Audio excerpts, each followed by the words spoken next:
Hey everyone, welcome back to my channel and welcome to episode 5 of my Speak Out Sundays series.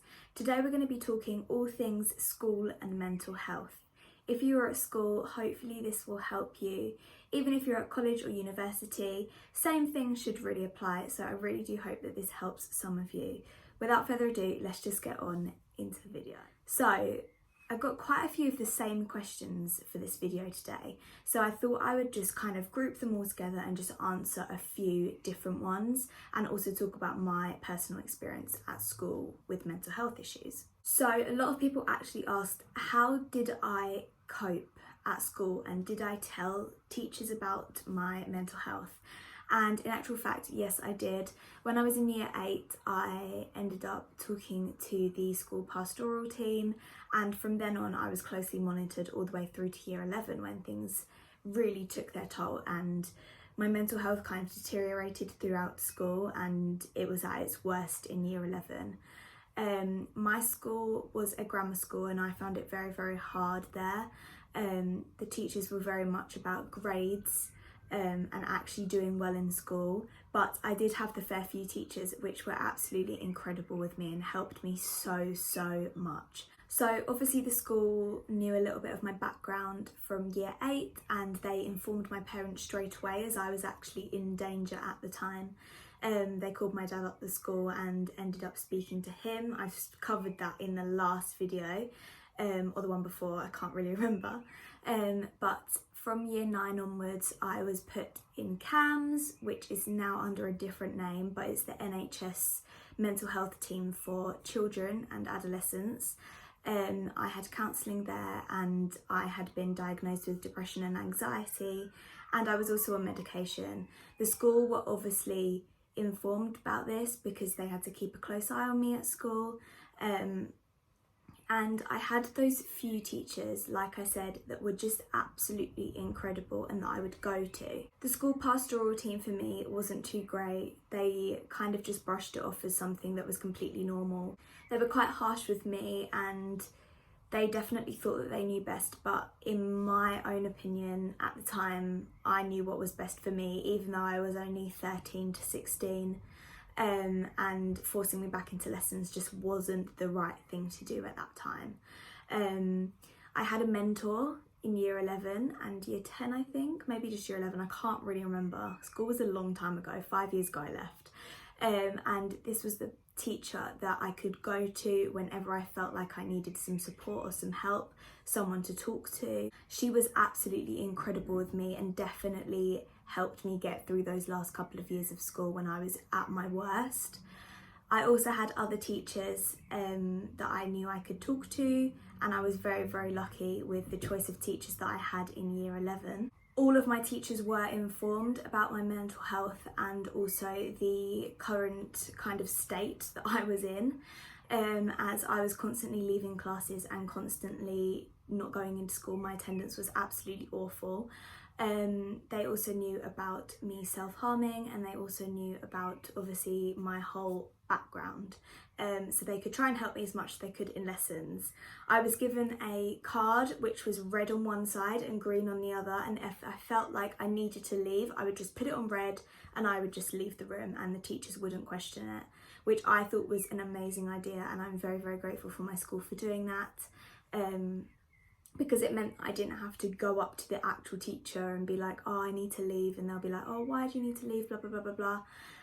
So that was really good. I was also put in isolation for a couple of weeks because I just couldn't face going to classes, which was actually really good for me because it was either that or I wasn't going into school. So I still managed to get my learning in, and this was around GCSE period, so obviously I got to revise and stuff without having to go to lessons. Telling teachers is always a hard thing, and I would completely recommend writing them a letter, slipping it under their office door and then just allowing them to deal with it.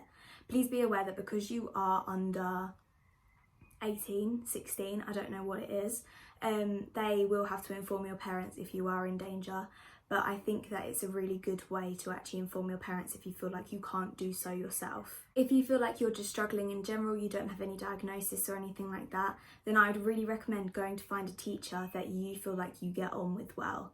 So for example, for me, it was my RE teacher. I would go to her and say, look, this is what's happening. Please, can I have a little bit more support? Can you help me? And that's what she would do. It doesn't matter what subject they're from. They will then inform pastoral and it will go from there basically. And that's a lot easier than having to go to pastoral, because I know that can be quite daunting sometimes, especially when you feel like you haven't got a diagnosis to prove anything, if that makes sense. Because just because you don't have a diagnosis doesn't mean that you are any less worthy of help. Another person asked, did I have panic attacks during GCSEs? And the answer is yes. I was in a separate room for my GCSEs because I was dyslexic. I still am dyslexic, but so I got extra time and stuff and a reader. But it was also really good because going into an exam hall was just not an option for me. My anxiety was through the roof during this period of time, so that was really, really helpful, as they allowed me to have breaks so I could just walk around the school grounds and then come back when I was ready. I could go out and have some water, have a snack. So they were really, really good with that. So if you are struggling with panic attacks and anxiety during GCSEs, definitely bring that up with a teacher and see what they say. It might be a no and you might have to go into the exam hall, but just remember, you can always put your hand up and ask to leave for 5 minutes and then come back in. So yeah, don't be afraid of doing that at all. They're most likely used to it because everybody does experience anxiety around GCSEs. Just some people do get it a lot worse than others. Quite a few people asked how to cope with stress. I feel like when you're at school and you have a lot to do, you can become very, very overwhelmed. I know for me personally, I always get super overwhelmed, and it's something that I'm still working on now. But what I would say is write down a to-do list of every single thing you have to do, and write it down in the smallest way possible. So for example, I need to do my geography work. Next bullet point, I need to print my geography book. Next bullet point, I need to stick in my geography work into my book. And then that way, when you're ticking things off, it's a lot easier, and it's not just like you're doing this whole massive chunk of work and then you have to tick it off. It becomes so much easier and you get so much more motivated, and I'd really highly recommend it. Make it pretty, put it in colours, and just really try and tick those things off. Also, I would say make sure that you have something else to focus on other than schoolwork. For me personally, I was always dancing every single night of the week. Some of my friends actually stopped dancing during their GCSEs, which I thought was a really bad thing, because you need something to just let go in and just forget about schoolwork for an hour. I completely understand where they were coming from, because they obviously needed to revise, but for me, I needed to go and have that hour just to let it all out, forget about GCSEs, come home and then revise, or revise then go out. I would also say, if you have tests coming up or GCSEs, revise early. Don't leave it till the last minute and cram everything in. That is the worst possible thing you can do. Really start getting into it and work out what ways are best for you to learn. For me personally, it was making up songs, making up dances, writing out diagrams, using flashcards. For other people, it might be literally writing an essay about everything that you've learned. So work out what is best for you. Get someone to help you study, someone that you're going to get on with well, but you're not going to get distracted with. I would also say, if you are feeling super stressed, tell a teacher. They will completely understand, and they will have been through it plenty of times with other students before, and they can probably give you better advice than I can. I would lastly just say, try and keep on top of your work as much as possible. The day you get homework, get it done. Then you don't have to worry about it. And then hopefully you won't fall behind and everything will become way less stressful. Another few people have asked how to deal with bullying at school. Again, tell a teacher. They are higher up than what you and your friends are in the school, if that makes sense. They're higher up in the ranking. So go and tell a teacher, someone that you feel comfortable talking to. They will then be able to deal with it, and that person will then, whoever that bully is, will then be confronted, and then hopefully it can then be sorted out. If you keep it to yourself or to your friendship group, sometimes it can just become super bitchy and super hard to handle, and it will just get really heated. So nobody deserves to be bullied at all, and bullies at the end of the day are insecure in themselves. It's nothing to do with you as a person, it is to do with them and their reflection on themselves. So always remember that and make sure to tell someone, even if it's not a teacher and it's a parent, an older sister, an older brother, anybody, tell them and then get them to help you sort it out.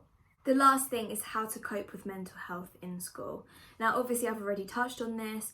I would also say bring things in that will calm you down if you feel like you're getting too overwhelmed, too stressed. Like, I know you can get those little tangle things that you can fiddle with, put a hairband around your wrist, get distracted in the work. Don't let your brain go off into other places. Make sure that you're focusing on that work, and if you can't focus on that work, take a minute, deep breath, and then think, right, I've got 15 minutes of the lesson left. I'm just going to get this done. I can go home and then I can rest. Having mental health issues and disorders at school is really, really hard to cope with, and I think it's important as well that your friends or other people around you know about it so they can help you and guide you through things. I was very, very lucky. I had some good friends in school and they really, really helped me through it, and I don't think I would have got through it without them. So make sure you don't bottle everything up and let someone know that you're struggling. I really hope you all enjoyed this video today and that it has helped some of you. Next week is going to be reaching out and therapy, as I know a lot of you actually want to know what therapy is like. So make sure to give this video a thumbs up if you did enjoy it and it did help you. Share it to someone that might need it. Subscribe if you haven't already, we're so close to 3k. And I will see you next week for another Speak Out Sunday. Look out on my Instagram story for my Speak Out Sunday challenge. That was a mouthful. My Speak Out Sunday challenge. And I'll see you next week. Loads of love. Bye.